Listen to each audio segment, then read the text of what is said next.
High court के जजेज की कुर्सी पे लिखा होता है सत्यमेव जयते, सुप्रीम कोर्ट के जजेज की कुर्सी पे लिखा हुआ है यतो धर्मस्ततो जय। तो जो सत्यमेव जयते को ही नहीं मानता, यतो धर्मस्ततो जय को ही नहीं मानता, वो भारत का नागरिक कैसे हो सकता है? सबसे बड़ी समस्या है हमने सिटीजनशिप को डिफाइन ही नहीं किया। हमने कहा ही नहीं कहीं पे किसी कानून में कि जो भारतीय परंपरा को मानेगा, भारतीय ज्ञान विज्ञान को मानेगा, भारत के संविधान को मानेगा, भारत इक्वलिटी को मानेगा, जस्टिस को मानेगा, लिबर्टी को मानेगा, फ्रेटर्निटी को मानेगा, यूनिटी को मानेगा, वही भारतीय कहलाएगा। दूसरा आदमी भारतीय हो ही नहीं सकता। एक तो मैं डिबेट में था, वो कह रहा था जी अरे हम सबका खाना पीना अलग है जी, तो कैसे यूनिफॉर्म सिविल कोड आ सकता है? मैंने कहा ये यूनिफॉर्म फूड कोड थोड़ी आ रहा है, ये क्या आ रहा है यूनिफॉर्म? जोर से बोलिए, क्या आ रहा है यूनिफॉर्म? एक तो बोला जी हम सबका देखिए पहनावा अलग है, साउथ वाले अलग कपड़ा पहनते हैं, उधर लुंगी और शर्ट पहनते हैं, इधर पठानी सूट पहनते हैं, ऐसे कुर्ता धोती पहनते हैं। हमने कहा ये यूनिफॉर्म ड्रेस कोड नहीं आ रहा, क्या आ रहा है यूनिफॉर्म? यूसीसी से हिंदू जैन बौद्ध सिख को केवल एक फायदा, ध्यान से सुनिए, क्रिश्चियन बेटियों को 2 फायदा, पारसी बेटियों को 3 फायदा, मुस्लिम बेटियों को 11 फायदा।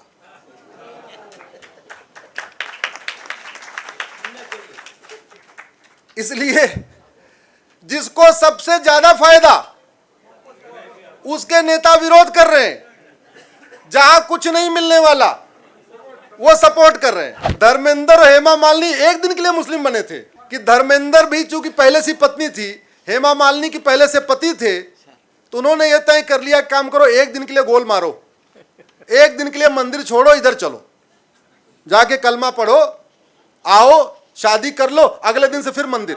तो भारत में सबसे कम समय में जिसकी घर वापसी हुई थी वो थे धर्मेंद्र और हेमा मालिनी। कासिम से लेके बाबर तक, हुमायूं से लेके तुगलक तक कोई अपना परिवार लेके नहीं आया था। उन्होंने यहीं आके हमारी माताओं और बहनों को जबरदस्ती छीना, फिर उनसे जो बच्चे पैदा हुए मुस्लिम कहलाए। अल्टीमेटली डीएनए तो एक ही है, हैं तो हमारी बहन बेटियां, इसलिए उनको मुस्लिम बेटियां क्यों कहें? हम उनको ये कहें वो हमारी भारत की बेटियां हैं। ये क्या करते हैं, 12 साल 13 साल की बच्ची चूंकि 9 जैसे पीरियड आ गया तो शादी कर सकते हैं, उसको कहते हैं निकाह मुता। उसका नाम मुताह नहीं है, उसका पूरा नाम है निकाह मुता। इंग्लिश में कहेंगे उसका कॉन्ट्रैक्ट मैरिज। वो 15 दिन के लिए कॉन्ट्रैक्ट मैरिज करते हैं, 1 महीने के लिए कॉन्ट्रैक्ट मैरिज करेंगे। गरीब माँ बाप है, उसको 5 लाख 10 लाख रुपए दे दिया, उसकी बेटी को ले लिया, 1 महीने तक मौज मस्ती किया, छोड़ के चले गए, अरब चले गए, दुबई चले गए, जहां के आए थे, जहां से आए वहीं चले गए। अब आप सोचिए भारत में भारत की बेटियों की इज्जत नीलाम हो रही है 5 लाख 10 लाख रुपए में, और पर्सनल लॉ के नाम पे यूसीसी आएगा तो निकाह मुता और निकाह मिस्यार भी बंद होगा। इसलिए यूसीसी बहुत जरूरी है। अब तक भारत में 15 लोग प्रधानमंत्री हो चुके, वो काम 15वें मोदी जी कर रहे हैं, उसके बाद भी लोग इट्स बट्स कर रहे हैं। इसलिए हम सब की ड्यूटी है मोदी जी के साथ खड़े हो जाए। हम लोग जब भी कभी किसी धार्मिक कार्य में जाते हैं तो क्या कहते हैं? धर्म की, जोर से बोलिए, धर्म की, अधर्म का, प्राणियों में विश्व का, इसी को रामराज्य कहते हैं, इसी को रामराज्य कहते हैं। और मैं चाहूँगा इस देश के जजेस खास तौर पे, धर्म की जय हो, अधर्म का नाश हो, प्राणियों में सद्भावना हो, विश्व का कल्याण हो, ये 4 जो सिद्धांत हैं, अगर इस सिद्धांत को अच्छी तरीके से समझेंगे तो पता चलेगा कि हमारा संविधान भी यही कहता है। संविधान भी कहता है धर्म की जय होना चाहिए, अधर्म का नाश होना चाहिए, प्राणियों में सद्भावना होना चाहिए और विश्व का कल्याण होना चाहिए। ये कहीं हमारा कॉन्स्टिट्यूशन भी यही कहता है। तो हमने ये तय किया कि इन 4 वाक्यों को 4 प्रोग्राम में करेंगे। प्राणियों, विश्व का कल्याण हो, हमने कल सुबह वृंदावन कॉलेज में किया था। अधर्म का नाश हो, कल शाम को 5 बजे किया था। आज हम यहां बात करेंगे धर्म की जय हो। धर्म की जय हो, उसके लिए केंद्र सरकार को 10 कानून, टोटल जो 4 हमने कहा, इसके लिए 10 कानून बनाना पड़ेगा। 1 नेशन 1 पिनल कोड बनाना पड़ेगा, 1 नेशन 1 पुलिस कोड बनाना पड़ेगा, 1 नेशन 1 एजुकेशन कोड बनाना पड़ेगा, 1 नेशन 1 जुडिशियल कोड बनाना पड़ेगा, 1 नेशन 1 इंडाउमेंट कोड बनाना पड़ेगा, 1 नेशन 1 टैक्स कोड बनाना पड़ेगा, 1 नेशन 1 बैंकिंग कोड बनाना पड़ेगा, 1 नेशन 1 पॉपुलेशन कोड बनाना पड़ेगा, और one nation one civil code बनाना पड़ेगा। तो धर्म की जय करने के लिए basically one nation one civil code बनाना पड़ेगा, one nation one population code बनाना पड़ेगा और one nation one endowment code बनाना पड़ेगा। हिंदी में कहेंगे उसको समान नागरिक संहिता, समान धर्मस्थल संहिता और समान जनसंख्या संहिता। 3 कानून बनाना पड़ेगा सरकार को, धर्म की जय हो। हमसे पहले नागराज साहब और चंद्रशेखर साहब ने इतिहास भी बता दिया है, संविधान भी बता दिया है, तो हमारे पास अब ज्यादा कुछ बताने के लिए बचा नहीं है।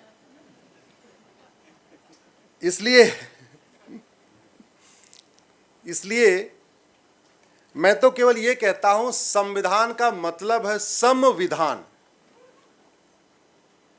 2 शब्दों से मिलकर बना है। जोर से बोलिए। देखिए 2 घंटे आपका बीत चुका है, लगातार बातचीत करते रहेंगे, जमाई भी नहीं आएगी, नींद भी नहीं आएगी, लगातार इंटरेक्शन बना रहेगा। हम स्पीच नहीं देते, हम डायलॉग करते हैं। जब भी हम कुछ पूछे जोर से बोलिए। जोर से बोलना इसलिए जरूरी है कि आपकी बातचीत लगभग 2 से 3 करोड़ लोगों तक पहुंचेगी। हमारे साथ हमारे साथी आए हुए हैं, वो यही काम करते हैं, हमारी बात को लगभग 3 करोड़ लोगों तक पहुंचा देते हैं। तो आप लोग प्लीज जब भी हम कुछ कहें तो जोर से बोलिए, जिससे आपकी आवाज भी इसमें कैच हो जाए। संविधान का मतलब समान विधान, और संविधान ये किसका है? भारत का है। ये भारत का संविधान है कि नहीं? अरब का है क्या? अमेरिका का है क्या? फ्रांस का है? किसका संविधान है? तो इस संविधान का इंटरप्रिटेशन भारतीय चश्मे से ही करना चाहिए। इस संविधान को पढ़ते समय भारत का ही चश्मा लगाना चाहिए, made in India, made in Arab, made in Dubai, made in Kuwait, made in America, made in Cambridge, made in Oxford नहीं। ऑक्सफोर्ड, कैम्ब्रिज, दुबई, कुवैत का चश्मा नहीं। किसका चश्मा? बस भारत की समस्याओं का मूल कारण यह है कि हमारे देश के सांसद, विधायक और मंत्री और जज संविधान को पढ़ते समय या तो कैम्ब्रिज का चश्मा लगा लेते हैं, या तो ऑक्सफोर्ड का लगा लेते हैं, या तो हार्वर्ड का लगा लेते हैं, या तो दुबई का लगा लेते हैं, और कुछ तो कुवैत वाला भी लगा लेते हैं। यही समस्या है। यह संविधान बहुत आसान है, मैंने आपको बता दिया। पूरा संविधान 4, धर्म की, अधर्म का, प्राणियों में, विश्व का, ये चारों, ये इसी 4 वाक्य में पूरा संविधान आ गया। अब इसकी इंटरप्रिटेशन करते रहिए आप, जितना करिए इसको, निकल के यही आएगा। तो जब ये संविधान 26 नवंबर 1949 को, जैसे चंद्रशेखर ने कहा, एडॉप्ट किया, लागू, हमने इसको एडॉप्ट कर लिया, और हमने क्या कहा? We the people of India, हम भारत के लोग, we the people of Kannadi, या we the people of Tamil, या we the people, we the Muslims, या वी द हिंदूज, नहीं, we the people of India. हम भारत के लोग इस संविधान को आज एडॉप्ट करते हैं, कॉन्स्टिट्यूशनल वैल्यूज को एडॉप्ट करते हैं, कॉन्स्टिट्यूशनल इथोस को एडॉप्ट करते हैं। कॉन्स्टिट्यूशनल वैल्यू क्या है? 6 शब्दों में है, वो है प्रियम्बल में, equality, justice, liberty, fraternity, unity, integrity. Ultimately हम सब ने कहा, एक हम ऐसे सोवरेन कंट्री का निर्माण करेंगे, एक ऐसे संप्रभु देश का निर्माण करेंगे जिसमें सबको इक्वलिटी होगी, सबको जस्टिस होगा, सबको लिबर्टी होगी, सबको फ्रेटर्निटी होगी, सबको यूनिटी होगी, सबको इंटीग्रेशन। अब सवाल यह है कि संविधान भारत का है, भारतीयों पे लागू होता है, तो भारत का नागरिक कौन है? हम सब हैं। जो भारतीय वैल्यूज को माने वही भारतीय कहलाया है, जो भारतीय वैल्यूज को न माने वो भारतीय कहलाया। जोर से बोलिए जरा।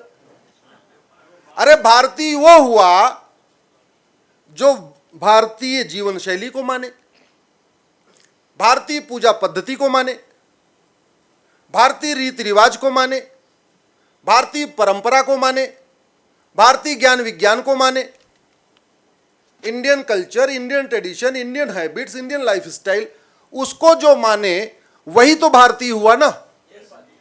सब थोड़ी हो गए। तो यानी ये संविधान भी उन्हीं पे लागू होगा और इस संविधान की दुहाई भी वही लोग दे सकते हैं जो इस संविधान के वैल्यूज के अनुसार काम करेंगे। अब ये एक चीज बताइए, मैं चाहूंगा जस्टिस चंद्रशेखर साहब चूंकि रिटायर्ड जज हैं और इतने दिन जुडिशरी में काम किया है, इसको और जजों के बीच में गंभीरता के साथ ले जा सकते हैं। नागराज साहब भी बैठे हैं, हिस्टोरियन साहब।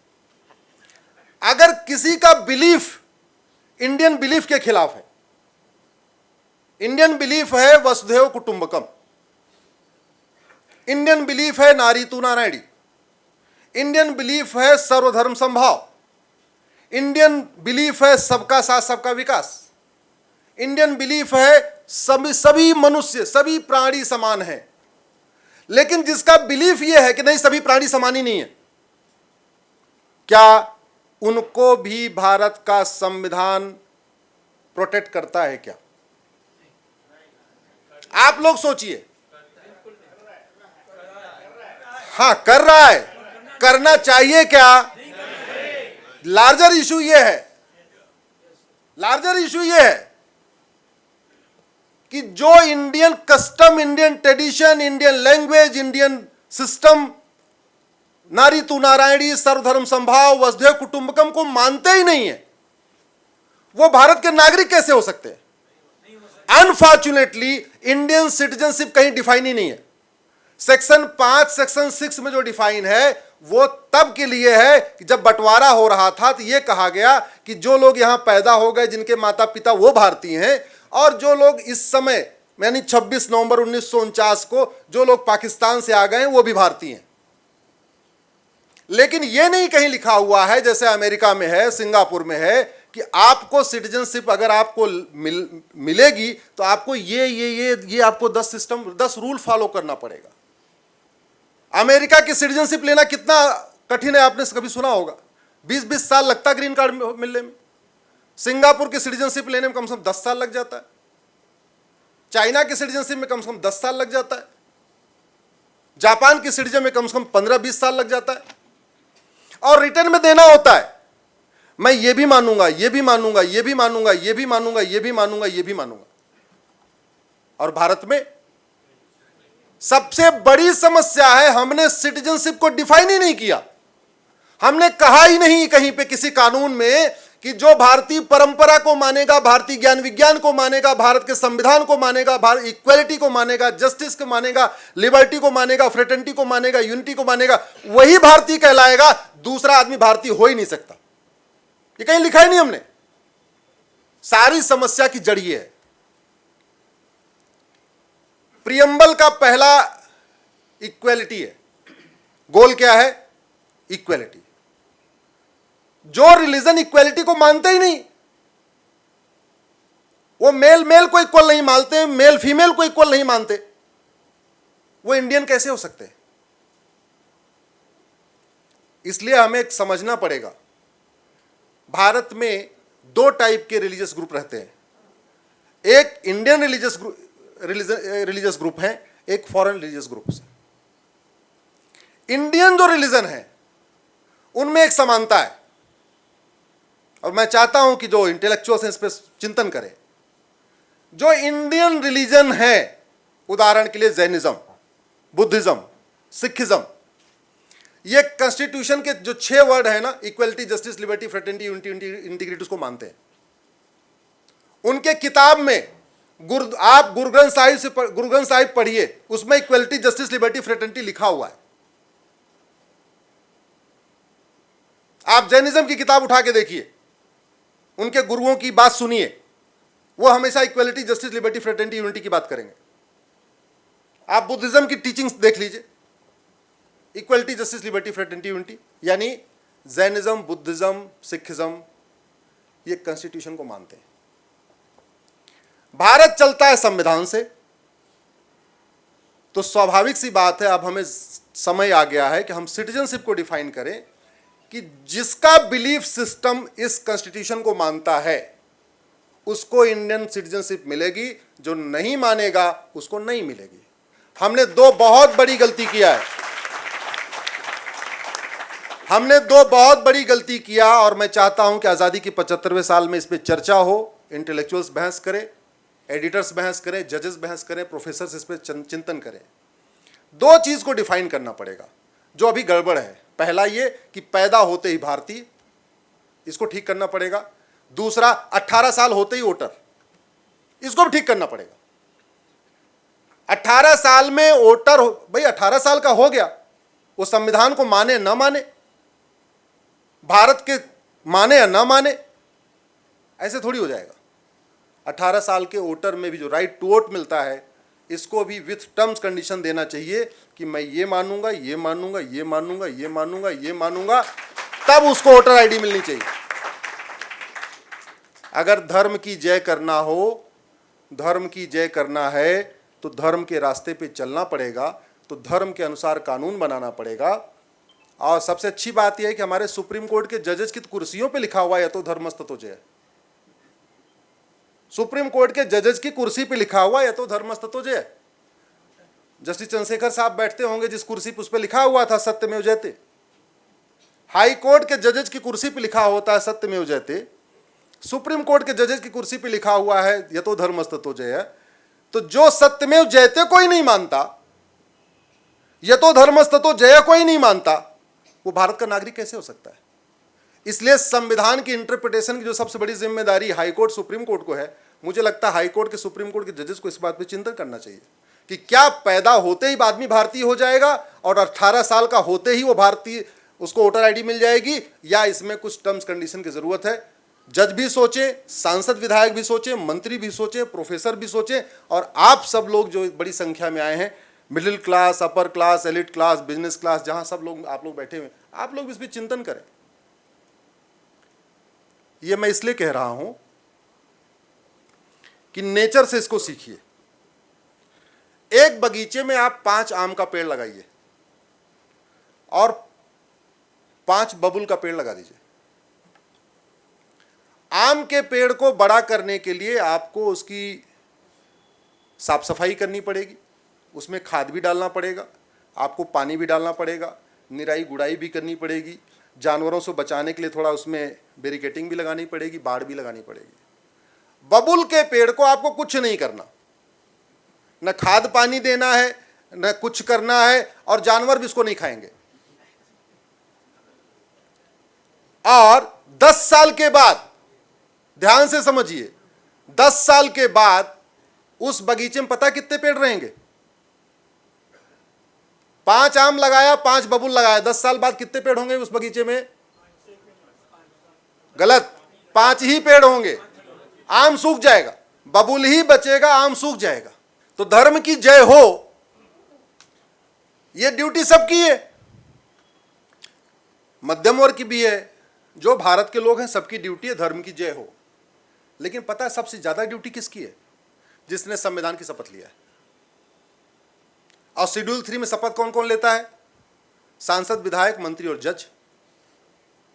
अच्छा हुआ आज जैसा हमारे साथ में ये बैठे हुए हैं।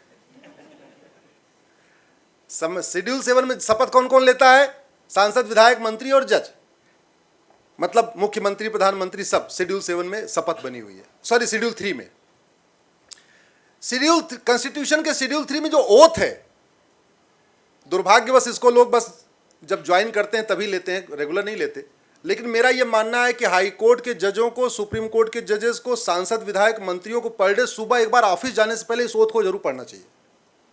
बहुत अच्छी ओथ है, बहुत अच्छी ओथ है। ओथ क्या है? I will uphold the constitution, I will abide by the constitution, I will promote the constitution, I will propagate the constitution. मैं संविधान को मानूंगा, संविधान का प्रचार करूंगा, संविधान का प्रसार करूंगा, संविधान की भावनाओं के अनुसार कार्य करूंगा, संविधान का अक्षरशः पालन करूंगा। अब सवाल यह है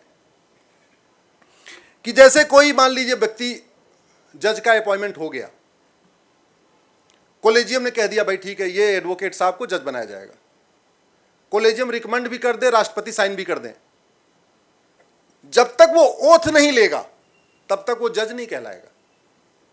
ऐसे कोई व्यक्ति अपने लोकसभा से 10 लाख वोट से जीत के आ जाए, जब तक ओथ नहीं लेगा तब तक वो सांसद, पूरी पार्टी किसी को प्रधानमंत्री पद का डिक्लेयर कर दे, हमारे ये प्रधानमंत्री हैं, जब तक वो ओथ नहीं लेगा तब तक प्रधानमंत्री। तो यानी ओथ ही बहुत पावरफुल है, बहुत पावरफुल है, लेकिन मोस्ट निगलेक्टेड भी है, मोस्ट निगलेक्टेड है। इतनी पावरफुल चीज जिसको लेने के बाद वेतन भत्ता, गाड़ी, बंगला, pension, railway ticket, free ticket, दर्शन टिकट, सब जगह वीआईपी व्यवस्था मिलती है, वही ओथ मोस्ट निगलेक्टेड है। सवाल यह है सर, क्या एक सिटिंग जज इस संविधान के किसी प्रोविजन का अपोज कर सकता है? आप बताइए जरा जोर से। As a sitting high court जज या सुप्रीम कोर्ट के जज ये कह सकते हैं कि आर्टिकल 44 को मैं नहीं मानता या आर्टिकल 44 को नहीं लागू होना चाहिए? नहीं कह सकता। क्यों? क्योंकि ओथ लिया है। ओथ क्या लिया है? I will abide by the constitution, I will uphold the constitution. तो जैसे एक सिटिंग जज इस कॉन्स्टिट्यूशन के किसी आर्टिकल का अपोज नहीं कर सकता, तो वही ओथ लेने वाला सांसद और विधायक आर्टिकल 44 का अपोज कैसे कर सकता? आप you got my point? Same oath schedule 3 में, I will abide by the constitution, I will uphold the constitution, I will follow the constitution, I will, वही ओथ, वही सांसद की, वही विधायक की, वही मंत्री की। थोड़ा बहुत डिफरेंस है, मैं एकदम एग्जैक्टली वही नहीं है, थोड़ा वर्डिंग में, थोड़ा पैराफ्रेजिंग में डिफरेंस है। किसी का 3 लाइन का है, किसी का 4 लाइन का है। तो जब हाई कोर्ट के जज और सुप्रीम कोर्ट के जज, सिटिंग जज, कभी ये नहीं कह सकते कि मैं इस कॉन्स्टिट्यूशन को नहीं मानूंगा, मैं आर्टिकल 44 को नहीं मानूंगा, आर्टिकल 44 नहीं आना चाहिए। अगर कोई जज ऐसा कह दे तो सरकार के पास इतनी पावर है उसके खिलाफ इंपीचमेंट मोशन ला दे। इंपीचमेंट मोशन लाके संविधान का आर्टिकल का अपोज करने के नाम पे उसको बर्खास्त किया जा सकता है, निकाला जा सकता है। तो जो सांसद विधायक इस आर्टिकल 44 का विरोध कर रहे हैं उनको बर्खास्त करना चाहिए कि नहीं करना चाहिए? जोर से बोलिए जरा। हमारा ये पॉइंट है, तुमने जिस चीज की शपथ लेके संसद में एंटर किया, जिस शपथ का के कारण तुम्हें वेतन मिलता है, भत्ता मिलता है, गाड़ी मिलता है, बंगला मिलता है, भारत में टोटल 5500 सांसद विधायक है, इन 5500 सांसदों विधायकों पे आपके टैक्स का 55,000 करोड़ रुपए खर्च होता है। कभी अपने बच्चों को आप चार्टर प्लेन में नहीं घुमाते होंगे, लेकिन आपके पैसे से वो चार्टर प्लेन में घूमते हैं। कभी आप अपने पैसे को उस काम के लिए नहीं यूज करते होंगे जिस काम के लिए सांसद विधायक यूज करते हैं। पैसा आपका, मस्ती उनकी, पैसा आपका, मौज मस्ती उनकी चल रही है। पैसा आपका, अमेरिका वो घूम रहे हैं, फला विजिट फला विजिट फला विजिट के नाम पे। 55,000 करोड़ रुपए हर साल खर्च होता है भारत के 5500 सांसदों विधायकों के ऊपर। ऊपर का मतलब उसी में वेतन भी है, भत्ता भी है, गाड़ी भी है, बंगला भी है, पेंशन भी है, जो खाना बनाने वाला नौकर है उसका भी वेतन है, जो पुलिस चलती है उसका भी, सब मिला जुला के लगभग 55,000 करोड़ पर ईयर। और वही लोग अपना ओथ तोड़ रहे, अपनी शपथ तोड़ रहे। ये शपथ तोड़ना मक्कारी हुई कि नहीं? जरा जोर से बोलिए। अपनी शपथ को तोड़ना, मैडम आप तो एमएलसी रह चुकी है, मक्कारी हुई कि नहीं? हुई ना? मैडम ने भी कह दिया था 100% हुई।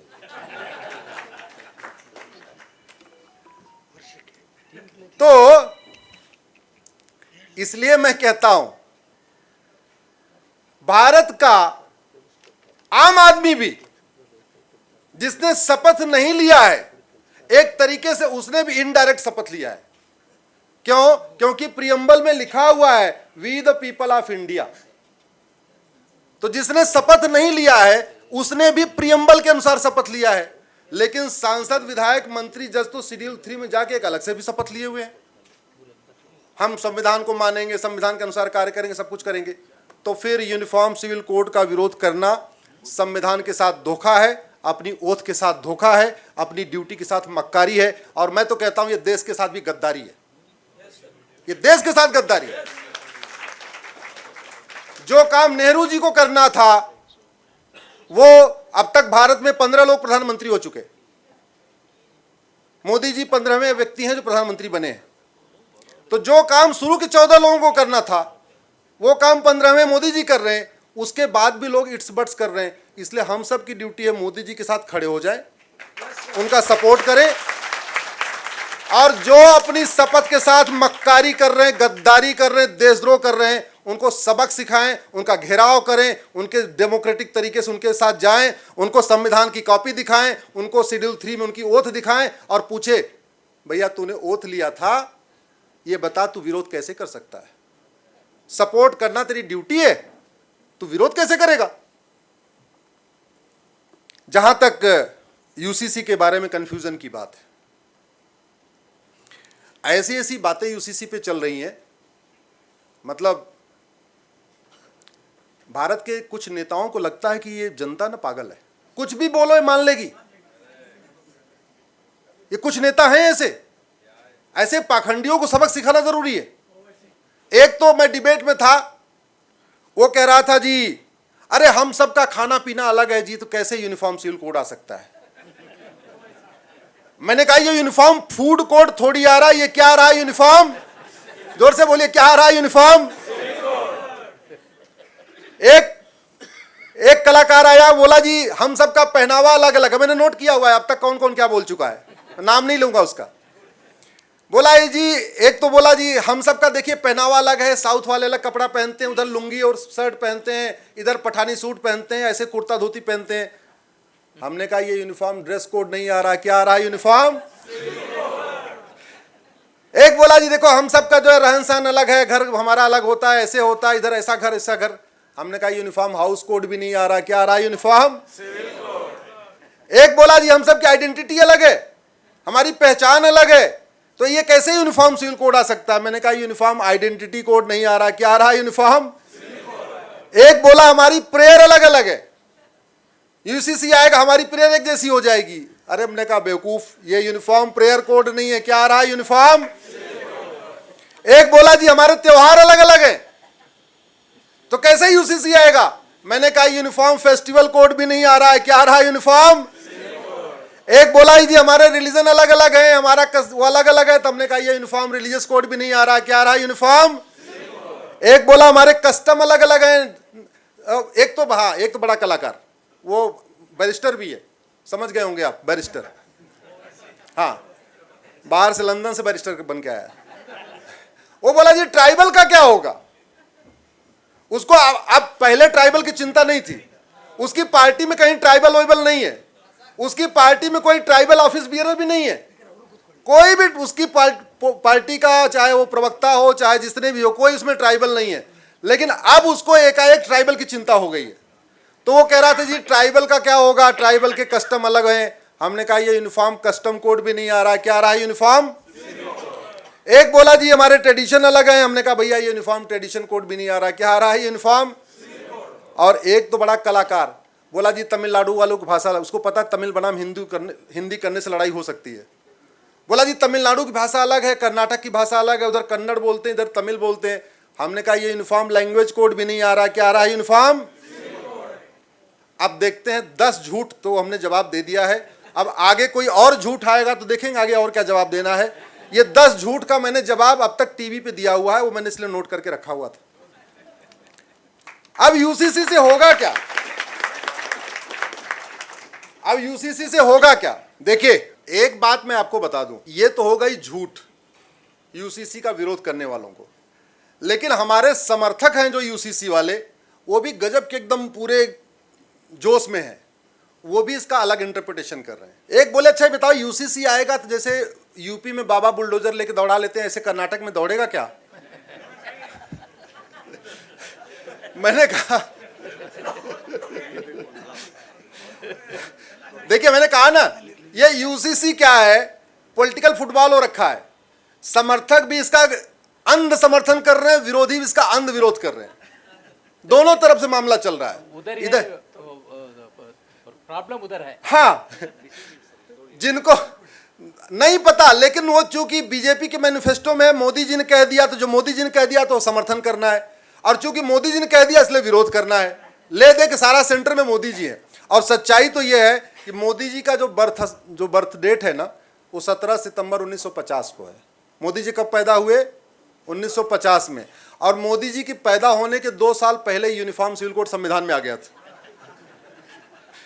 तो एक मेरे को टीवी पे कह रहा है ये मोदी क्या ला रहे हैं, मोदी क्या ला रहे हैं, मोदी क्या ला रहे हैं। हमने कहा जब संविधान, जब ये पैदा हो गया यूसीसी, तो उस समय मोदी जी पैदा ही नहीं हुए थे। हमने कहा मोदी जी से 2 साल बड़ा है यूसीसी। ये 1948 में पैदा हो गया 23 नवंबर को, अब मोदी जी 17 सितंबर 1950 को पैदा हुए। ये 2 साल बड़ा है, इसलिए इसको चक्कर में मत रहो।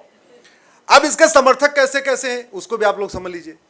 एक तो कह रहे थे अच्छा साहब बताओ यूसीसी आएगा तो जैसे आजकल उत्तर प्रदेश में खूब बुलडोजर चल रहा है ऐसे ही मतलब बाकी जगह भी चलेगा क्या। हमने कहा नहीं, वो ऐसा नहीं चलेगा। उसके लिए 1 नेशन 1 पुलिस कोड लाना पड़ेगा, तब चलेगा।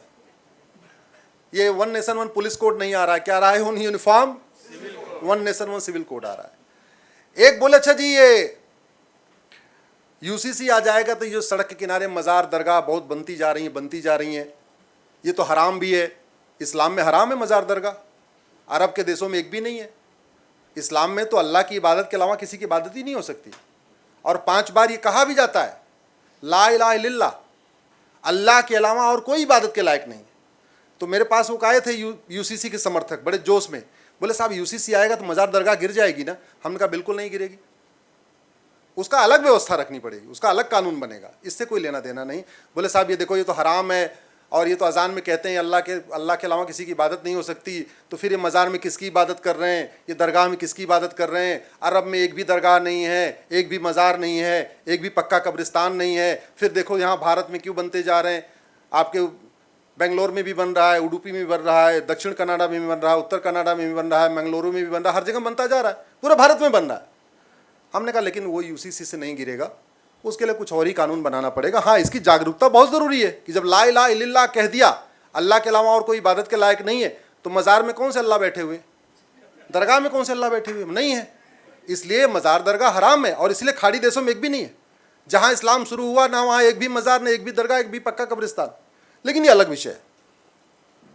कुछ लोग कह रहे थे कि साहब ये बताओ यूसीसी आएगा तो जैसे तीस्ता सीतलवाड़ को एक ही दिन में बेल मिल गई है ऐसे ही हो जाएगा क्या।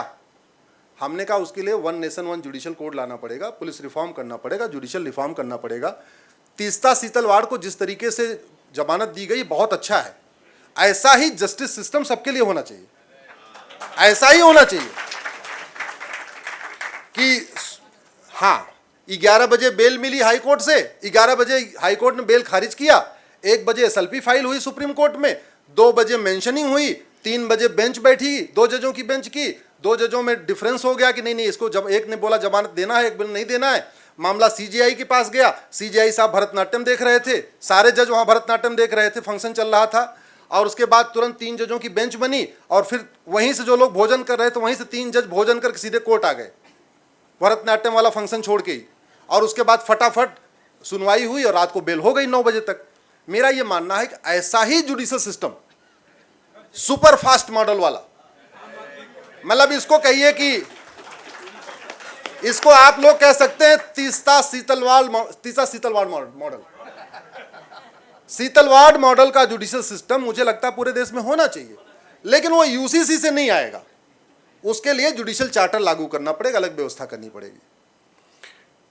तो यूसीसी के बारे में इस तरीके की भ्रांतियां हैं। एक्चुअल में यूसीसी से होगा क्या इसको समझिए। इस हॉल में जितने लोग बैठे हुए हैं, आप मानते हैं कि जो मिनिमम एज ऑफ मैरिज है लड़के और लड़की की, वो हिंदू की हो या मुस्लिम की हो या पारसी की हो या ईसाई की हो, सबकी एक समान होनी चाहिए? बोलिए भैया। मैं पानी पी रहा हूं, आप थोड़ी पानी पी रहे हैं, बोलिए दोस्त।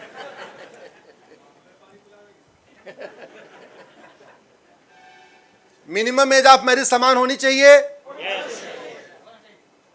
ग्राउंड्स ऑफ डिवोर्स सबका समान होना चाहिए। प्रोसीजर ऑफ डिवोर्स सबका समान होना चाहिए। मेंटेनेंस यानी गुजारा भत्ता सबको मिलना चाहिए। एडॉप्शन यानी बच्चा गोद लेने का अधिकार सबको मिलना चाहिए। भरण पोषण का अधिकार सबको मिलना चाहिए। विरासत का इक्वल राइट होना चाहिए। वसीयत का इक्वल राइट होना चाहिए। पेरेंट्स केयर का इक्वल राइट होना चाहिए। तो यूसीसी में यही होगा, यही होगा। आ गया यूसीसी, इतना ही होना है। अब एक बात समझो, ये जितनी बात मैंने बताई ये सब हिंदू जैन बौद्ध सिख को पहले मिला हुआ है। तो यूसीसी आए या यूसीसी ना आए, हिंदू जैन बौद्ध सिख के ऊपर कोई फर्क ही नहीं पड़ता। यूसीसी से हिंदू जैन बौद्ध सिख को कोई फायदा नहीं, सिवाय एक फायदा का, छोटा सा फायदा, कि मैरिज का रजिस्ट्रेशन कंपलसरी हो जाएगा। मैंने यूएस की यूसीसी पढ़ी है, सिंगापुर की पढ़ी है, कई देशों की मैंने पढ़ी। यूसीसी से जो सबसे ज्यादा डिमांड कर रहे हैं, ये कैलाश पोद्दार जी और ये स्पंदना फाउंडेशन ये करने वाला यहाँ पे सेमिनार कर रहा है, यहां बैठे वाले लोगों को यूसीसी से कोई फायदा नहीं। खाम खा अपनी ऊर्जा लगा रहे हैं, खाम खा अपनी मेहनत कर रहे हैं। यूसीसी से हिंदू जैन बौद्ध सिख को केवल एक फायदा, ध्यान से सुनिए, क्रिश्चियन बेटियों को 2 फायदा, पारसी बेटियों को 3 फायदा, मुस्लिम बेटियों को 11 फायदा।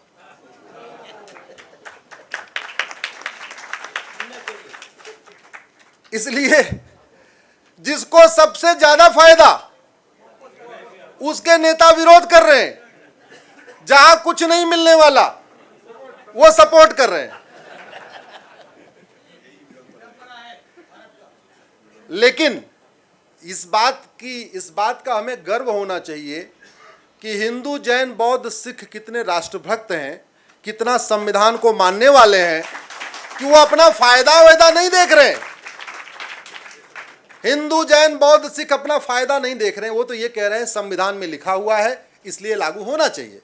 बाबा साहब अंबेडकर चाहते थे, अलादी कृष्णा अय्यर चाहते थे, के एम मुंशी चाहते थे, BN राव चाहते थे, सरदार पटेल चाहते थे, श्यामा प्रसाद मुखर्जी चाहते थे।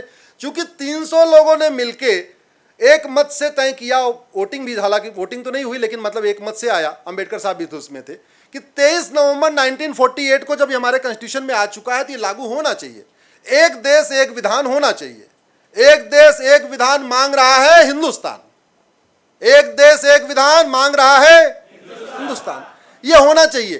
तो अपना फायदा नहीं देख रहे हैं इसमें, न इस पूरे हाल में बैठे किसी का फायदा, जो लोग मेरा ज्यादा वीडियो देखते हैं उनको भी कोई फायदा नहीं। फिर भी देखो पोद्दार जी ने बुलाया, मेरा आने जाने का टिकट की व्यवस्था किया, रहने की व्यवस्था किया, सब व्यवस्था किया इन्होंने। हिंदुओं को केवल इतना फायदा होगा कि शादी विवाह का रजिस्ट्रेशन कंपलसरी हो जाएगा, जो अभी कानूनन नहीं है, इतना सा है बस, इसमें कोई बहुत फायदा भी नहीं है। लेकिन मुस्लिम बेटियों को कितना फायदा जरा सोचिए। अभी सबकी शादी की जो मिनिमम एज है वो 18 साल है, लेकिन हमारी मुस्लिम बेटियों की शादी की जो मिनिमम एज है वो प्यूबर्टी है। पीरियड शुरू हो गया तो निकाह के लायक हो गई। पीरियड 9 साल में भी शुरू हो सकता है, 8 साल में भी। दिल्ली जैसे पोल्यूटेड शहर में जहां air pollution, water pollution, noise pollution, political pollution भी खूब है, वहां तो 8 साल में ही हो रहा है।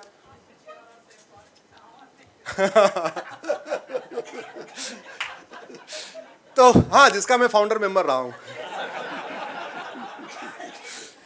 तो शादी विवाह की उम्र समान होगी तो किसको फायदा मिला? जोर से बोलिए जरा। मुस्लिम बेटियों को। जब शादी विवाह की उम्र उनकी 18 साल हो जाएगी तो कम से कम वो 12वीं पास कर लेंगी, स्वास्थ्य उनका अच्छा रहेगा।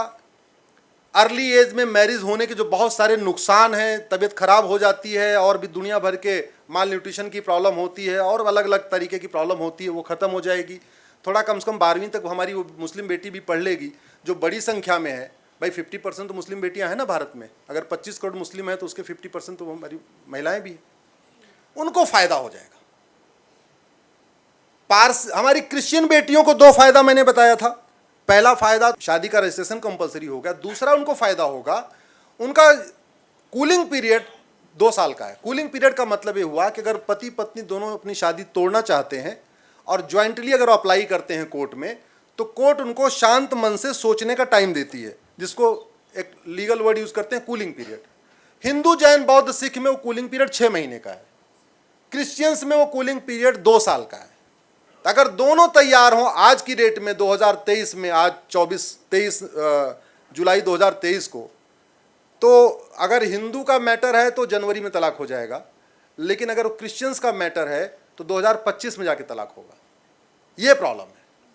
तो इसलिए क्रिश्चियन बेटियों को 2 फायदा, पारसी बेटियों को तीसरा एक फायदा और भी हो जाएगा कि अगर वो गैर पारसी शादी करती तो उनका प्रॉपर्टी राइट खत्म हो जाता है, लेकिन उनका प्रॉपर्टी राइट इंटैक्ट हो जाएगा। इसलिए मैंने कहा ना, हिंदू को 1 फायदा, मुस्लिम क्रिश्चियंस को 2 फायदा और पारसी को 3 फायदा। अब मैं आपको गिनाता हूं, मुस्लिम बेटियों को 11 फायदे। शादी विवाह की उम्र समान होगी, फायदा किसको मिला? बोलिए, मुस्लिम बेटियों को। शादी का रजिस्ट्रेशन कंपलसरी हो गया, सबसे ज्यादा फायदा किसको मिला? मुस्लिम बेटियों को। ग्राउंड्स ऑफ डिवोर्स और प्रोसीजर ऑफ डिवोर्स अगर कॉमन हुआ, जो अभी नहीं है, तो उसका सबसे ज्यादा फायदा मुस्लिम बेटियों को मिलेगा। क्यों? क्योंकि तलाके विद्दत, जिसको ट्रिपल तलाक कहते हैं, वो भले खत्म हो गया, 4 तरीके का तलाक और चल रहा है। उसका नाम है तलाके हसन, तलाके एहसन, तलाके बाइन, तलाके किनाया। और एक एग्जाम्पल आपको देता हूं, यही कर्नाटक के कलबुर्गी का। आप लोग गूगल करना, डॉक्टर सईदा अमरीन अश्विनी उपाध्याय, उसका केस मैं ही लड़ रहा हूं। उसको तलाके किनाया दिया गया है। तलाके किनाया क्या होता है? जा मैंने तुझे आजाद किया, जा मैंने तुझे आजाद किया, जा मैंने तुझे आजाद किया, हो गई आजाद। और सरप्राइजिंगली डॉक्टर सईदा अमरीन अनपढ़ नहीं है, लोअर स्टेटस से नहीं है, एमबीबीएस एमएस गायनोलॉजिस्ट है, उसका हस्बैंड भी एमबीबीएस एमडी है, घर में नर्सिंग होम है, सास ससुर भी डॉक्टर हैं, पढ़े लिखे होने के बावजूद उन्होंने उसको तलाके किनाया दिया। दूसरा एग्जांपल आपको देता हूं, आप गूगल करना, बेनजीर हिना अश्विनी उपाध्याय। बेनजीर हिना रिपब्लिक टीवी में रिपोर्ट जर्नलिस्ट है, उसका हस्बैंड एडवोकेट है दिल्ली हाई कोर्ट में। उसने 3 चिट्ठी भेजी 2022 में, हाँ 2022 में, 21 में, 22 में। एक चिट्ठी अप्रैल में भेजी, एक चिट्ठी मई में भेजी, एक चिट्ठी जून में भेजी। पहली पे लिखा तलाके हसन देता हूं, दूसरी पे लिखा तलाके हसन देता हूं, तीसरी पे लिखा तलाके हसन देता हूं। तीनों चिट्ठियों पर उसके साइन भी नहीं है। आप जरा सोचो, नहीं 2 चिट्ठी भेजी, तीसरा तो जीमेल कर दिया, और जीमेल अभी 20 साल पहले आया है, पहले था ही नहीं। 1400 साल पहले, 1400 साल पहले जीमेल था क्या? लेकिन जीमेल से तलाके हसन हो रहा है। मॉडल नया वाला चाहिए, कस्टम पुराना वाला चाहिए, फैसिलिटी नई वाली चाहिए, व्हाट्सअप चाहिए, व्हाट्सअप अभी कुछ दिन पहले आया। अब उसको तलाके हसन दे दिया और वो बेचारी परेशान। बाद में क्या किया बेनजीर हिना को, उसके पेटीएम पे 15,000 रुपये भेजा, बोला ये हो गया तुम्हारा गुजार मेहर की रकम, और 2,000 रुपये भेजा, बोला ये दूध, बच्चा उसका 1 साल का है, बोला ये बच्चे का दूध का खर्चा। 17,000 रुपये में तलाके हसन हो गया। चिट्ठी पे कहीं साइन नहीं और तलाके हसन हो गया। मैंने उसको सुप्रीम कोर्ट में चैलेंज किया है। तो ये भी तलाके बिद्दत भले खत्म हुआ, ट्रिपल तलाक जिसको कहते हैं, 4 तलाक, तलाके हसन, तलाके हसन, तलाके बाइन, तलाके किनाया, 4 चल रहे हैं। ये चारों एक तरफा हैं, ये चारों ईमेल से हो रहे हैं, कुरियर से हो रहे हैं, स्पीड पोस्ट से हो रहे हैं, व्हाट्सएप से हो रहे हैं। तो जब कॉमन सिविल कोड आएगा तो ग्राउंड्स ऑफ डिवोर्स और प्रोसीजर ऑफ डिवोर्स सबका एक हो जाएगा, सबका कोर्ट के जरिए होगा। तो हिंदू, जैन, बौद्ध, सिख में पहले कोर्ट के जरिए होता है, क्रिश्चियंस का पहले कोर्ट के जरिए होता है। फायदा किसको मिला? हमारी मुस्लिम बेटियों को। गुजारा भत्ता हिंदू, जैन, बौद्ध, सिख को पहले मिलता है। परेशान कौन है? मुस्लिम बेटी, जिसको 15,000 रुपए पेटीएम कर दिया। सोचो, वो पढ़ी लिखी है, जर्नलिस्ट है, हस्बैंड पढ़ा लिखा वकील है, और 15,000 रुपए पेटीएम किया, बोले तुम्हारा खर्चा बर्चा हो गया, 2,000 बेजा दिले दूध पीने का खर्चा हो गया। आप कल्पना करिए कि असम के देहाती एरिया में, छत्तीसगढ़ के, बिहार के, बंगाल के, उत्तर प्रदेश के रूरल एरिया में रहने वाली बेटियों के साथ क्या होता होगा। जब नोएडा की बेनजीर हिना, जो रिपोर्टर जर्नलिस्ट है, दिल्ली का उसका हस्बैंड जो वकील है, जब वो ये काम कर रहा है, तो जो गांव में गरीब जो छोटा काम करते हैं, उनके बेटियों के साथ क्या हो रहा हो, कल्पना करिए। जब कलबुर्गी की डॉक्टर सईदा अमरीन के साथ ये हो सकता है, जो खुद डॉक्टर है, एमबीबीएस एमएस है, तो अनपढ़, गरीब या पिछड़े एरिया में जो रहने वाले, झबुआ में रहने वाले, या आपके मुर्शिदाबाद में रहने वाले, या और भी जो रूरल एरियाज में, वहाँ क्या होता होगा। तो यूसीसी आएगा तो ग्राउंड्स ऑफ डिवोर्स और प्रोसीजर ऑफ डिवोर्स समान हो जाएगा। यूसीसी आएगा तो गोद लेने का अधिकार सबको मिल जाएगा। अभी गोद लेने का अधिकार सबको है, किसको नहीं है? हमारी मुस्लिम बेटियों को। अब समस्या यह है कि बच्चा नहीं हुआ तो गोद ले नहीं सकते, दूसरा शादी कर लेंगे, दूसरा निकाह कर लेंगे। अब बच्चा नहीं हुआ तो वो माँ, वो वाइफ तो पहले प्रेशर में है, टेंशन में है। भाई थोड़ा टेंशन तो होता है ना, बच्चा नहीं हो रहा, बच्चा नहीं हो रहा, और उसमें घर में एक सौतन और आ गई तो उसका टेंशन बढ़ेगा, टेंशन घटेगा। और अगर वो बच्चा हस्बैंड के कारण नहीं हो रहा था तो दूसरी शादी के बाद बच्चा होगा क्या? तो टेंशन बढ़ गई, बच्चा नहीं हुआ, सौतन भी आ गई, टेंशन भी बढ़ गई और बच्चा नहीं हुआ। तो यूसीसी आएगा तो गोद लेने का अधिकार मिल जाएगा। जब मैंने पीएल फाइल किया तो मेरे पास एक फोन आया अनंतनाग से, कश्मीर में। मैंने सक्सेशन इनहेरिटेंस के लिए बेसिकली मैंने 5 अलग अलग पीएल फाइल किया था सुप्रीम कोर्ट में। बोला साहब बहुत बहुत धन्यवाद, आपने पीएल फाइल किया। मैं अनंतनाग से बोल रहा हूँ, पता नहीं क्या नाम था, कोई रसीद करके था। तो हमने कहा कि तुम इतने खुश क्यों हो गए भाई? बोले साहब हमारे मामा नहीं है, हमारे नाना अपनी प्रॉपर्टी हमें देना चाहते हैं लेकिन दे नहीं सकते, इसलिए हम टेंशन में हैं कि अगर ये यूसीसी हो जाएगा तो कम से कम नाना हमें हमारी प्रॉपर्टी दे देगा। दामाद को 100% प्रॉपर्टी नहीं दे सकते। अब समस्या क्या है जरा समझो। पता चला 10 दुकान है, 10 बीघे जमीन है, गोद ले नहीं सकते। गोद ले भी लिया तो उसको 100% प्रॉपर्टी दे नहीं सकते। जब प्रॉपर्टी नहीं दे सकते तो कोई गोद अपना बच्चा क्यों देगा? आप प्रैक्टिकल प्रॉब्लम समझिए। जब उसको प्रॉपर्टी नहीं दे सकते तो कोई अपना बच्चा क्यों गोद देगा? मैं अपना बच्चा तब दूंगा गोद जब मुझे रहेगा कि भाई मैं अपना बच्चा गोद दे रहा हूं, मेरे बच्चे को पूरा प्रॉपर्टी मिल जाएगी, इनके शेयर मिलेगी। जब मुझे पता है कुछ दे ही नहीं सकते तो हम काहे लिए इनको दे देंगे? अब दामाद को भी सारी प्रॉपर्टी नहीं दे सकते। अब पता चला कि पहली पत्नी से 5 बेटियां हो गई, अब बेटे के चक्कर में एक और शादी कर लिया। बेटा होगा कि बेटी, किस पे डिपेंड करता है? जोर से बोलिए जरा, डॉक्टर साहब बैठी हैं। वाइफ पे, हस्बैंड पे? मैडम हस्बैंड पे। तो दूसरी शादी कर लिया, उसे और 5 बेटी हो गई। तो बेटे की चाह में दूसरी शादी किया, पहले ही 5 बेटी, 5 बेटी और 10 बेटी। अब गरीबी बढ़ी कि घटी? बताओ जरा। समस्या बढ़ी कि घटी? टेंशन बढ़ा कि घटा? तो बेटे की चाह में अगर 2 किया तो 10 बेटी, 3 किया तो 15 बेटी। बेटियां होती जा रही, बेटा हो ही नहीं रहा। तो यूसीसी आएगा तो प्रॉपर्टी का, विरासत का, वसीयत का इक्वल राइट सबको मिल जाएगा। इसलिए फिर वो टेंशन ही नहीं रहेगी कि नहीं हमको दूसरी शादी करना है, बेटे के लिए शादी करना है, या बच्चा नहीं हुआ इसलिए शादी करना। बच्चा नहीं हुआ तो भी गोद ले सकते हैं, और बेटी हो गई तो दामाद को पूरा प्रॉपर्टी दे सकते हैं। तो फायदा किसको हुआ सबसे ज्यादा? मुस्लिम बेटियों को। और यूसीसी आएगा तो एक पति एक पत्नी सबके ऊपर लागू होगा। तो हिंदू, जैन, बौद्ध, सिख में तो पहले से लागू है। तो फायदा किसको हुआ? जोर से बोलिए जरा। एक पति एक पत्नी का सबसे ज्यादा फायदा किसको हुआ? क्योंकि हिंदू, जैन, बौद्ध, सिख में तो पहले से ही दूसरी शादी करने पे इंडियन पिनल कोड के सेक्शन 494 में 7 साल की सजा है, वो नहीं कर सकते। इसका बड़ा क्लासिक एग्जांपल, अभी पिछले महीने हम लोग, अभी पिछले हफ्ते कॉन्स्टिट्यूशन क्लब में कार्यक्रम था। मेरे साथ में बिहार के भूतपूर्व उप मुख्यमंत्री सुशील मोदी जी थे, वो यूसीसी कमेटी के चेयरमैन हैं। और हमारे साथ माइनॉरिटी कमीशन के चेयरमैन लालपुरा साहब थे। मैंने उनका वीडियो ट्वीट भी किया, आप देखना। उन्होंने बड़ा इंटरेस्टिंग बात बताई जो मुझे भी नहीं पता था। उन्होंने बताया कि एक व्यक्ति को दूसरी शादी करना था तो एक दिन के लिए वो मुस्लिम बन गए, केवल एक दिन के लिए। सरला मुद्गिल केस नहीं सर, कोई और है, सरला मुद्गिल भी है, एक और भी है। उन्होंने बड़ा इंटरेस्टिंग बताया। हाँ एग्जैक्टली धर्मेंद्र और हेमा मालिनी एक दिन के लिए मुस्लिम बने थे।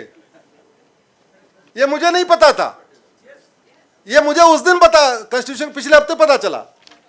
अच्छा पता है मैडम को कि धर्मेंद्र भी चूंकि पहले से पत्नी थी, हेमा मालिनी की पहले से पति थे, तो उन्होंने ये तय कर लिया, काम करो एक दिन के लिए गोल मारो, एक दिन के लिए मंदिर छोड़ो, इधर चलो, जाके कलमा पढ़ो, आओ, शादी कर लो, अगले दिन से फिर मंदिर। तो भारत में सबसे कम समय में जिसकी घर वापसी हुई थी वो थे धर्मेंद्र और हेमा मालिनी।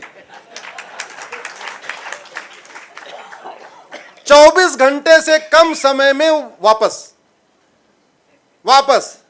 कलमा पढ़ा, इस्लाम कबूल किया, निकाहनामा हुआ और अगले दिन सुबह, मुझे लगता है 12-14 घंटे में काम हो गया। तो 12 घंटे में घर वापसी।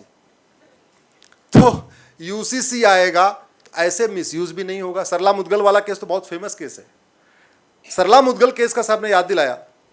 आप जानते हैं हमारे संविधान की शपथ लेने वालों ने कैसे कैसे मक्कारी किया। चंद्रशेखर सर, आपने सरला मुदगल केस याद दिलाया।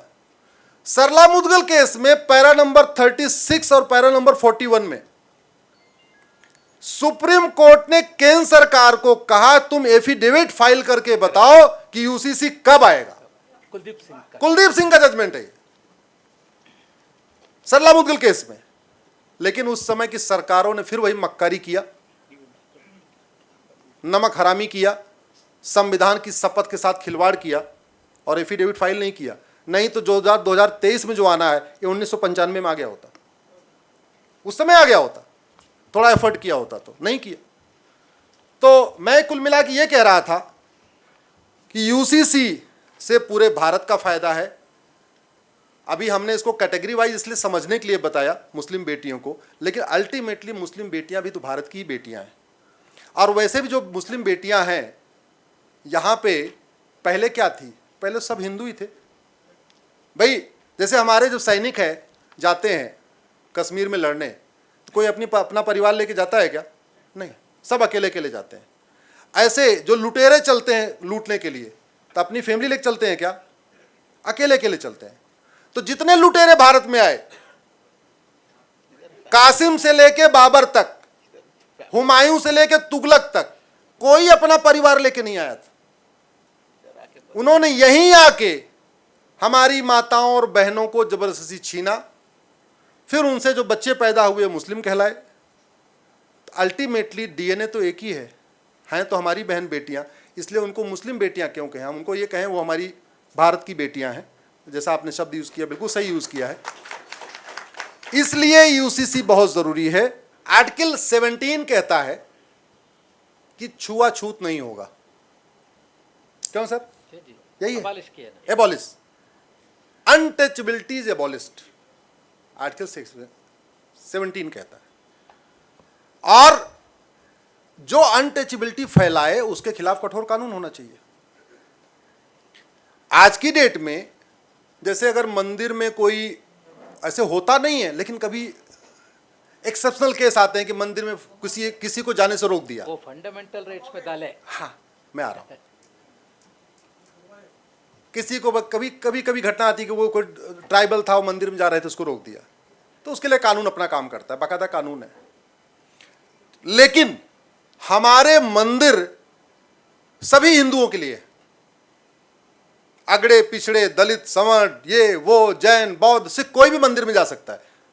जो वैष्णो देवी का मंदिर वहां सब जाते हैं, तिरुपति के मंदिर में सब जाते हैं, वो अपर कास्ट हो, लोअर कास्ट हो, मिडिल क्लास हो, कोई फर्क नहीं पड़ता, सब जाते हैं। किसी को रोका जाता है क्या? नहीं। हमारा स्मशान भी कॉमन है, स्मशान में कोई छुआछूत नहीं है।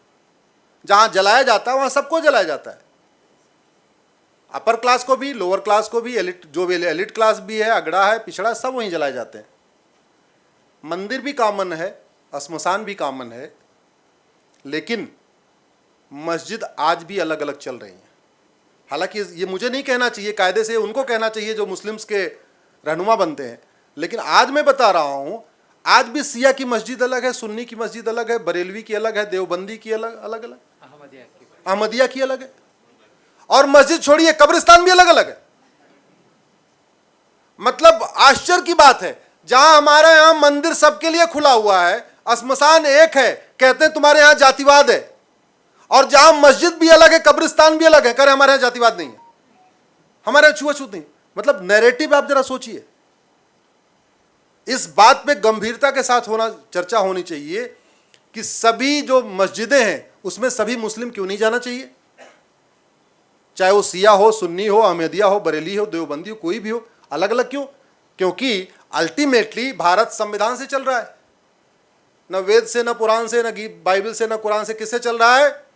संविधान से। संविधान का आर्टिकल 17 कहता है अनटचेबिलिटी इज अबॉलिश्ड। तो ये मस्जिद में अनटचेबिलिटी क्यों हो रही है? क्यों सिया की मस्जिद में सुन्नी नहीं जा सकते, सुन्नी की मस्जिद में सिया की नहीं जा सकते? क्यों कब्रिस्तान अलग अलग है? सिया का अलग, सिया के कब्रिस्तान में सुन्नी दफनाया नहीं जाएगा, सुन्नी के कब्रिस्तान में सिया नहीं दफनाया जाएगा।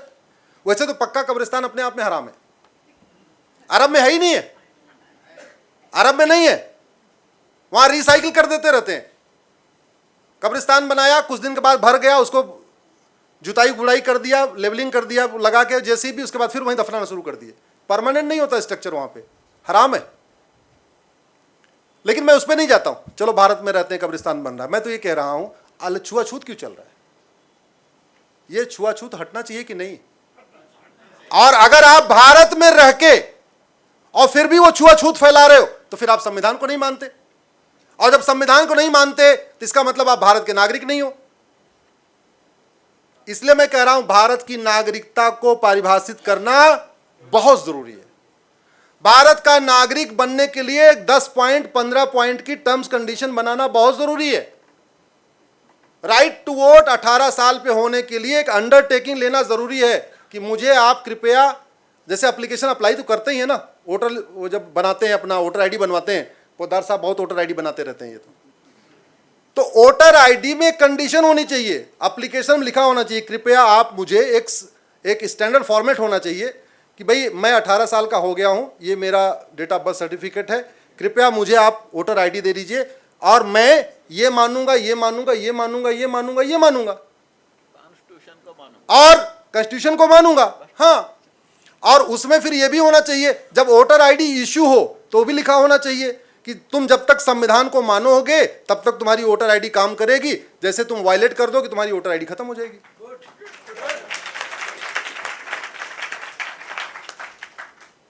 तो आर्टिकल 23 कहता है 23 कहता है ह्यूमन ट्रैफिकिंग नहीं होगी, और आर्टिकल 24 कहता है 14 साल से छोटे बच्चों को आप गवर्नमेंट वो उसमें कंपनी में काम नहीं कराएंगे, उसके ऊपर फिर वो आपका बाल संरक्षण वाला जो कानून है वो लग जाएगा, चाइल्ड लेबर एक्ट लग जाएगा। ध्यान से समझिए, आर्टिकल 23 कहता है ह्यूमन ट्रैफिकिंग नहीं होगी, आर्टिकल 24 कहता है 14 साल से छोटे बच्चे को आप कंपनी में काम नहीं कराएंगे, आर्टिकल 21A कहता है right to education fundamental right है, फंडामेंटल ड्यूटी में लिखा है 14 साल तक सभी बच्चों को पढ़ाना माता पिता की जिम्मेदारी है। 3 चीजें हो गई, 14 साल तक बच्चों को स्कूल में पढ़ाना किसकी ड्यूटी हो गई? माता पिता की। 14 साल से कम उम्र के बच्चे को नहीं नौकरी पर रखना किसकी ड्यूटी हो गई? बिजनेसमैन व्यापारियों की।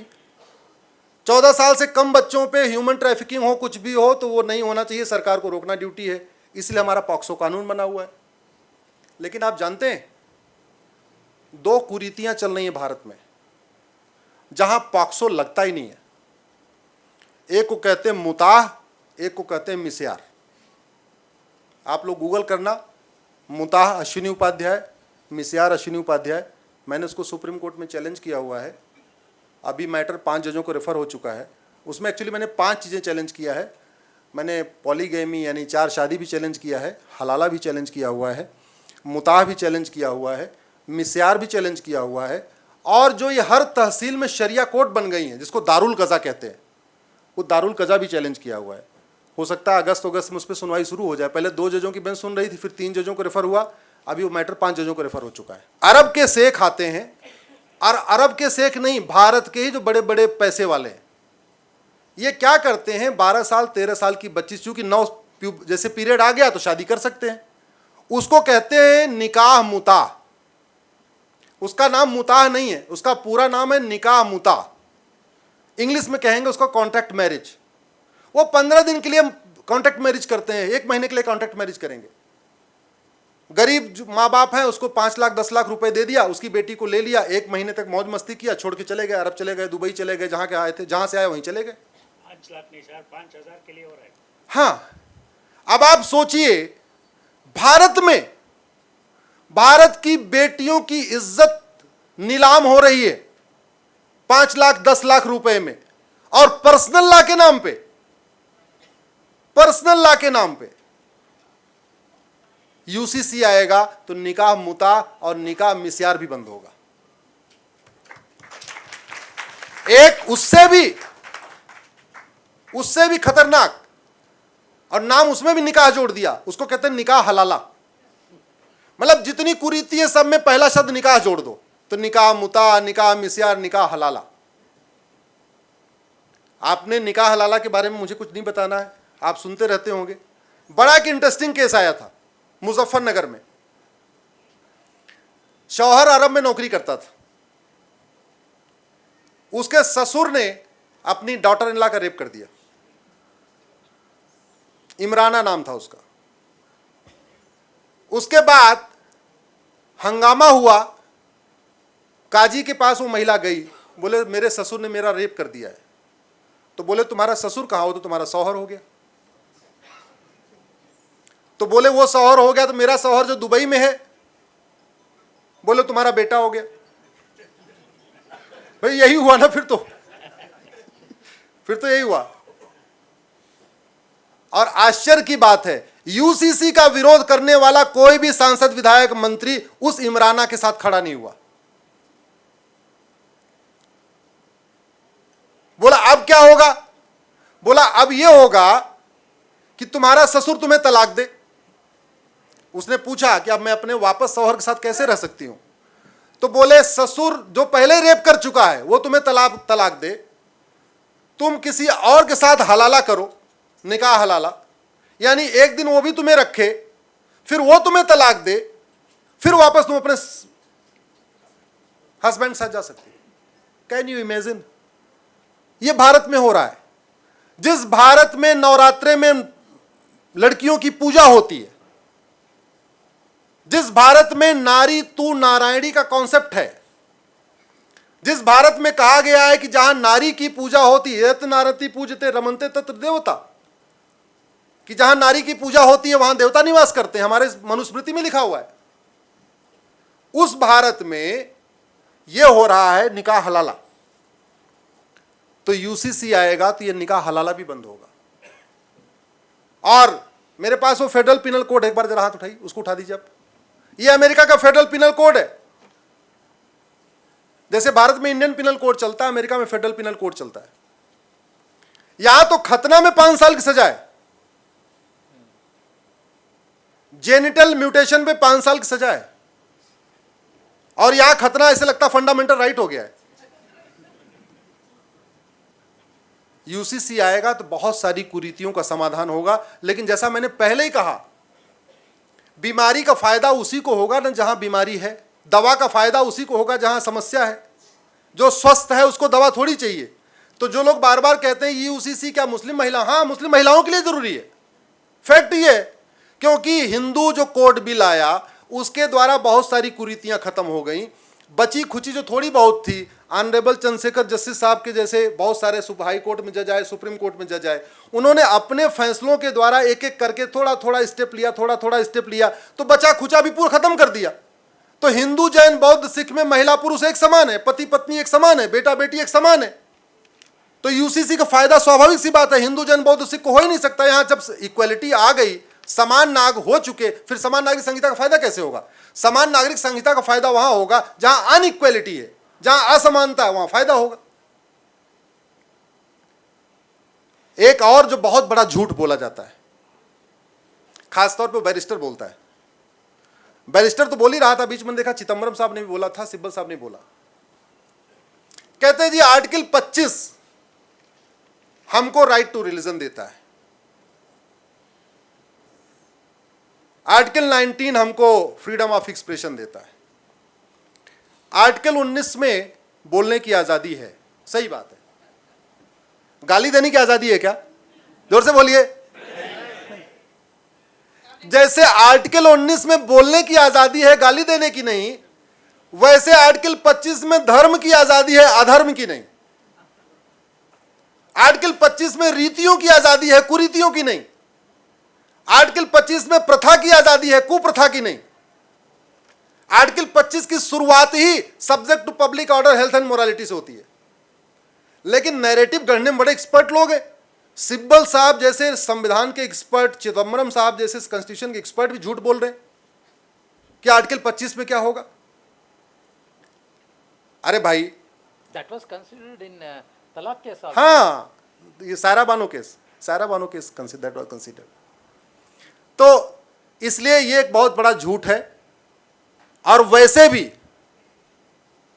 धर्म क्या है, अधर्म क्या है, इसको आप समझ लीजिए। जो कॉन्स्टिट्यूशन के प्रियम्बल के खिलाफ हो वो अधर्म है, जो कॉन्स्टिट्यूशन के प्रियम्बल के स्पिरिट में वो है वो धर्म है। जो हमारे फंडामेंटल राइट्स के स्पिरिट में है वो धर्म है, जो फंडामेंटल राइट्स के खिलाफ है अधर्म है।